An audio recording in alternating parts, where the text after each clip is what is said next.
Mga 7-Eleven stop, wala na rin mga luma dati na ano. Sila niya, no, wala na rin.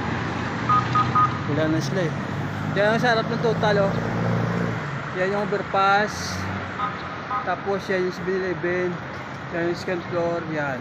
Yan yung bakaw-bakaw. Yan yung kabuhan. Doon pupunta ano yun. Papuntang Tero yan. Doon papuntang Bacoor, puntang Bacoor yan.